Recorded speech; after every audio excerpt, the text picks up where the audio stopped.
Nah, pembahasan yang kedua yaitu adalah gaya Lorentz pada partikel bermuatan. Nah, partikel bermuatan di sini berarti adalah Q ya, muatan listrik.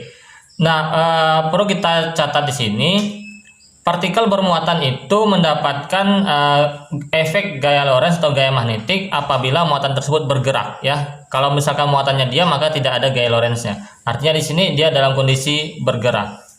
Nah, kalau bergerak berarti ada yang namanya kecepatan. Oke. Nah,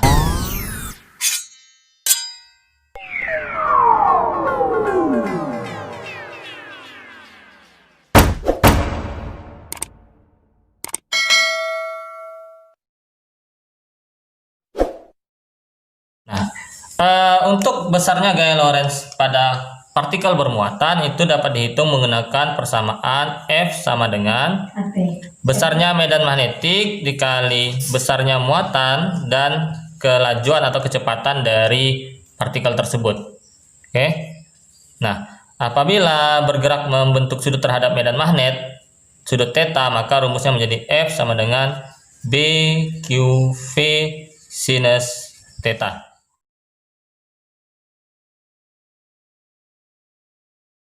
Nah, bagaimana dengan arahnya? Apakah tetap ada ya? Arahnya tetap ada, juga ditentukan dengan kaidah atau aturan tangan kanan tadi. Nah, untuk arahnya hanya kita ganti saja arus itu dengan V ya. Jadi arahnya sini aturan tangan kanan. I-nya tadi kan menggunakan jempol, sekarang V ya. Nah, karena tidak ada arus ini berarti V-nya. Dan B-nya masih sama. Begitu pula dengan gayanya.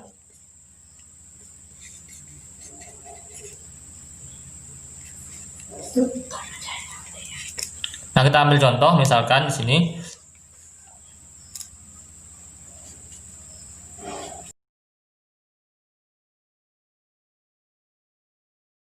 Nah, di sini terdapat muatan. Nah, perlu kita pahami juga muatan listrik kan ada dua jenis ya. Ada muatan yang bermuatan positif dan bermuatan negatif. Nah, kita ambil contoh yang pertama dulu yang bermuatan positif. Nah, berdasarkan di sini ada muatan positif.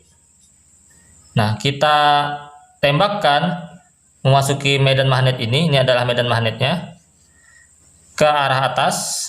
Nah, jadi dia bergerak ke atas dengan kecepatan V. Nah, jadi si muatan ini tidak akan bisa bergerak lurus ya, tidak akan bisa bergerak lurus melewati medan magnet ini. Karena dia akan mendapatkan gaya Lorentz, sehingga muatan ini akan berbelok. Nah, berbeloknya itu apakah dia berbelok ke kiri atau berbelok ke kanan. Nah, cara menentukan yaitu menggunakan aturan tangan kanan. Jadi, kemana belokannya itu tergantung arah gayanya nanti. Nah, dari sini arah V-nya ini jempol ya, ke atas, berarti arah medannya menembus bidang. Nah, berarti ke sini ya, menembus bidang 4 jarinya. Ini ke atas dan menembus bidang, arah telapak tangannya menghadap mana? Menghadap ke kiri. Berarti muatan positif di sini, partikel bermuatan positif akan dibelokkan ke arah ke arah kiri. Nah, bagaimana kalau misalkan muatannya kita ganti dengan muatan negatif? Nah, sama, perlakuannya sama, kita tembakkan lurus ke atas dengan kelajuan V. Nah, apakah juga berbelok ke arah kiri? Nah, perbedaannya untuk partikel yang bermuatan negatif, arah belokannya itu gaya Lorentz-nya berlawanan dari yang muatan positif, ya. Jadi arahnya itu berlawanan dari muatan positif. Jadi kalau misalkan tadi muatan positif ini, ya. Kalau muatan positif tadi beloknya ke kiri, kalau muatan negatif berbeloknya ke kanan, atau bisa dilihat juga pakai punggung tangannya ini, bukan telapak tangan, tapi ya punggung tangan, ya. Jadi mudahnya begini. Muatan positifnya ke kiri, maka kalau ini muatan negatif berarti lawannya. Oke, jadi dia akan berbelok ke kanan. Oke, bisa dipahami ya. Nah, di sini kita akan melanjutkan pembahasan tentang partikel yang bermuatan tadi bergerak pada medan magnet. Kita gunakan contoh gambaran tadi, muatan positif yang bergerak ke atas terhadap medan magnetik yang arahnya menembus bidang, maka partikelnya akan dibelokkan ke kiri tadi ya, menggunakan aturan tangan kanan dibelokkan ke kiri. Nah, perlu kita pahami di sini, partikel di sini tidak akan pernah bergerak lurus di dalam medan magnet. Jadi dia akan terus dibelokkan sehingga lintasannya tadi akan berbentuk lingkaran. Nah, jadi dia akan berbelok terus di dalam medan magnet ini sehingga lintasannya berbentuk lingkaran. Nah, sehingga bisa ditanyakan di soal itu besarnya lingkarannya di sini bergantung dari apa? Oke. Nah, jadi kadang ditanyakan berapa besar jari lintasan lingkaran yang dibentuk dari partikel yang bermuatan tadi. Oke, yang ditanyakan jari-jarinya. Maka konsepnya di sini kita menggunakan gaya Lorentz ya. Jadi gaya Lorentz yang didapatnya di sini. Oke, kalau beruntuk lingkaran, lintasannya lingkaran tidak lain pasti ada yang namanya gaya sentripetal. Oke, kalau lintasan beruntuk lingkaran tidak lain pasti ada gaya sentripetal. Jadi gaya Lorentz yang di sini tidak lain adalah senilai dengan gaya sentripetal. Nah, jadi kita masukkan BQV, oke, sentripetal itu adalah mv kuadrat per r. Dengan m di sini tidak lain adalah massa dari partikel yang bermuatan tadi. Nah, massa dari partikel bermuatan ini berapa? Nah, sehingga di sini V-nya bisa kita buang satu ya. Sehingga jari-jari lintasan tidak lain adalah M kali V per medan dikali muatan. Nah, ini rumusnya. Apabila kita ingin menghitung berapa jari-jari lintasan yang dibentuk oleh satu partikel bermuatan yang melewati medan magnet tertentu.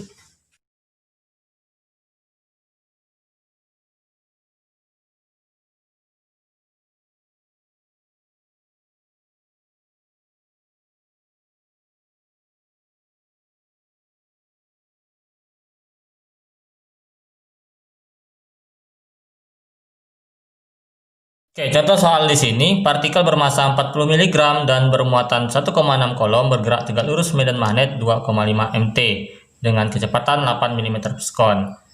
Tentukan gaya Lorentz dan jari-jari lintasannya. Diketahui tadi, yang pertama kita akan menghitung besarnya gaya Lorentz, berarti kita memerlukan besaran B, Q, dan V. Oke, benar.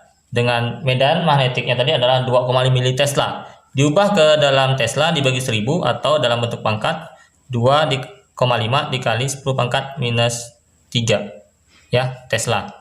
Dan muatannya di sini 1,6 kolom, berarti sudah tidak perlu diubah lagi. Dan kecepatannya di sini adalah 8 meter per sekon.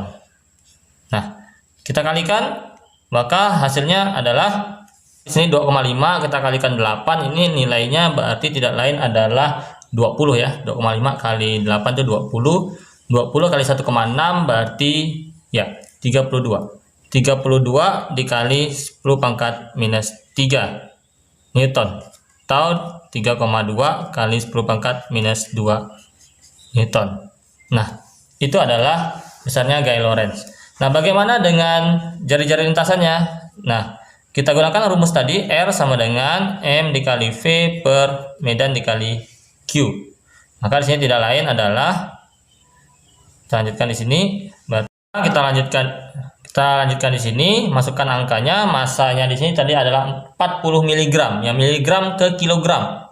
Berarti dibagi 1 juta ya, miligram ke kilogram tuh naik 6 tangga. Berarti 40, jadi R sama dengan 40 kali 10 pangkat min 6. Oke. Kemudian kelajuannya tadi adalah 8 meter per sekon. B-nya 2,5 dikali 10 pangkat minus 3 Tesla. Dan muatannya 1,6. Nah, ini bisa kita bagi 40 dengan 2,5. Ini dapatnya 16 ya. Kemudian 8 dengan 1,6 ini dapat 5. Oke.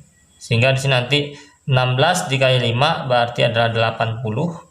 10 pangkat min 6 dibagi 10 pangkat min 3. Ini menyisakan 10 pangkat min 3. Dikurang ya, min 6 dikurang min 3. Jadi min 6 tambah 3, sisa min 3. Maka di sini tidak lain adalah 8 kali 10 pangkat minus 2 meter dalam cm berarti 8 cm. Jadi jari-jari lintasan yang terbentuk adalah 8 cm. Pembahasan yang terakhir untuk gaya Lorentz itu adalah gaya Lorentz pada kawat sejajar. Nah, jadi kita gambarkan di sini. Untuk gaya Lorentz kawat sejajar, untuk simpelnya kita tidak perlu menggunakan kaidah tangan kanan lagi, walaupun pada dasarnya itu juga menggunakan kaidah tangan kanan. Tapi bisa ya, bisa tanpa menggunakan tangan kanan. Jadi begini, ada dua kemungkinan. Misalkan sini ada 2 kawat sejajar ya. Jadi persoalannya sini adalah 2 kawat sejajar. Misalkan ini kawat yang pertama arusnya itu ke atas, kawat kedua juga ke atas. Anggaplah ini I1 dan ini I2. Nah, Apabila kedua kawat ini arusnya sama, jadi I1 dan I2 di sini searah, oke, searah, maka interaksinya itu adalah saling tarik menarik. Oke, bisa dipahami tarik menarik. Nah, jadi ya kedua kawat akan saling tarik menarik. Nah, ini gayanya. Oke. Tetapi apabila di sini kejadian kedua, dua kawat sejajar ini arusnya saling berlawanan. Misalkan I yang pertama ini ke atas, I satunya ke atas,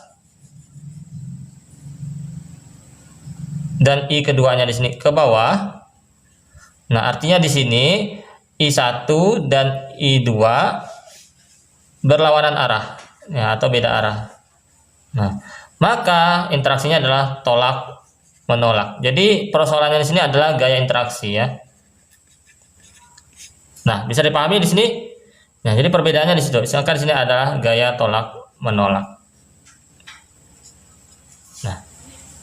Nah, untuk perhitungannya besarnya gaya Lorentz, nah kita ambil contoh yang searah saja ya. Ini tarik menarik karena rumus untuk yang tarik menarik dan tolak menarik itu pada dasarnya sama, ya, tidak berbeda. Nah, ini jarak antar kawat, ini adalah A, jarak antar kawat A, maka besarnya gaya Lorentz yang terjadi di sini adalah F sama dengan mu 0 I1 dikali I2 per 2 pi A. Oke, dikalikan L di sini. Oke, jadi dipahami di sini. Ini persamaannya. Nah, apabila yang ditanyakan itu adalah gaya persatuan panjangnya, maka panjangnya bisa kita ubah ke sini. Gaya persatuan panjang mu 0 I1 kali I2 per 2 pi A. Oke. Nah, kalau ini berarti satuannya nanti adalah Newton per meter. Nah, itu bedanya. Berarti kalau gaya persatuan panjang, maka di sebelah sini tidak perlu kita masukin nilai panjangnya lagi. Oke. Nah, jadi ingat di sini A di sini adalah jarak antara kedua kawat. Oke, bisa dipahami ya. Nah, tadi sudah kita ketahui bahwa untuk dua kawat sejajar, gaya Lorentz yang dihasilkan itu tergantung dari arah arus pada kedua kawat. Nah, apabila arah arus I1 dan I2 itu searah, maka gaya Lorentz-nya adalah tarik menarik seperti ini ya, tarik menarik. Nah, yang jadi persoalan di sini akan menjelaskan kenapa arahnya itu bisa tarik menarik. Nah, pada dasarnya ini juga dijelaskan menggunakan aturan dan kaidah tangan kanan. Oke, jadi untuk mengetahuinya penjelasannya seperti ini. Konsep dari gaya Lorentz itu harus kita pahami adalah gaya Lorentz itu terjadi apabila kawat yang berarus listrik itu terletak di dalam suatu medan magnetik tertentu. Oke, seperti pada kawat lurus dan kawat lurus yang di awal tadi. Nah, di sini kawat I2 yang arusnya ke atas ini berada di dalam medan magnetik yang seperti apa? Nah, medan magnetnya dapat dari mana? Nah, medan magnet pada kawat 2 ini didapat dari medan magnetik pada kawat 1. Oke, jadi begini. Kita hapus dulu kawat 2 di sini ya. Nah, pada kawat 1 ingat konsep menentukan arah medan magnet. Ini arusnya menggunakan jempol, telapak tangan di sini menggunakan untuk medan magnetiknya. Nah, ini ada kawat lurus dengan jempol arah I-nya ke atas. Nah, di sebelah kanan kawat ini arah medan magnetiknya adalah menembus bidang. Jadi di sebelah kanan kawat 1 itu medan magnetiknya menembus bidang. Maka di sini arah medan magnetiknya adalah menembus bidang ya. Oke. Arah medan magnetiknya menembus bidang. Nah, kita gambarkan di sini. Nah, barulah di sini ternyata ada kawat 2. Nah, kita gambarkan di sini ada kawat 2. Oke. Yang arah arusnya ke atas. Nah, berdasarkan konsep gaya magnetik pada kawat lurus, untuk medan magnetik masuk bidang, arah I-nya ke atas ya, medan magnetiknya masuk bidang, maka gaya magnetiknya kemana? Ke kiri. Jadi itu konsepnya. Jadi gayanya ke kiri. Nah, dengan cara yang sama pada kawat 1 juga demikian. Kawat 1 ini terletak di dalam medan magnetiknya kawat 2. Jadi kawat 2 ya menghasilkan medan magnetik di sebelah kiri ini keluar bidang. Jadi di sini daerahnya keluar bidang. Nah, luar bidang. Oke. Sehingga pada kawat 1 ya menggunakan aturan gaya Lorentz kali ini ke atas dan keluar bidang, berarti gayanya iya ke kanan. Sehingga interaksinya adalah saling tarik menarik. Ya, konsepnya seperti itu. Kita ambil satu contoh di sini untuk kasus gaya Lorentz kawat sejajar. Di sini ada dua kawat sejajar, yaitu kawat A dan kawat B, di mana di sini arus pada kawat A arahnya ke bawah 0,5 ampere. Kedua kawat terpisah pada jarak 20 cm. Kedua kawat ini mengalami gaya magnetik berupa tolak menolak. Oke, tolak menolak sebesar 2 × 10⁻⁶ Newton per meter. Berarti gaya persatuan panjang. Besar dan arah arus pada kawat B. Nah, ini pada kawat B nilai arusnya berapa, arahnya kemana? Nah, untuk arahnya ini bisa kita lihat di sini. Arahnya di sini adalah gayanya itu tolak menolak. Nah, kalau tolak menolak itu terjadi ketika arus pada kedua kawat itu saling berlawanan. Nah, karena kawat A di sini arahnya ke bawah, berarti kawat B ini berlawanan dari kawat A, maka arahnya ke atas, oke? Ke atas. Nah, nilainya berapa? Nah, nilainya kita hitung menggunakan persamaannya tadi. F per L mu 0 4pi kali 10⁻⁷ I1 I2 berarti IA-nya 0,5 ampere. Nah, yang IB kita hitung di sini. Kita cari. Maka di sini 2pi, jarak kedua kawat 20 cm, berarti 2 kali 10⁻⁻⁻1 meter. Oke. Maka di sini berarti 2pi kali 2 berarti 4pi, di atas 4pi habis ya. Nah, maka di sini pangkatnya min 1. Ini menjadi min 6. Oke, menjadi min 6. Maka di sini F per L-nya adalah 2 kali 10⁻⁻�6 sama dengan, oke, ini ada 0,5. Pangkatnya sisa min 6 tadi, IB. Berarti IB ya sama dengan ya 2 kali 10⁻⁶ dibagi yang sebelah sini.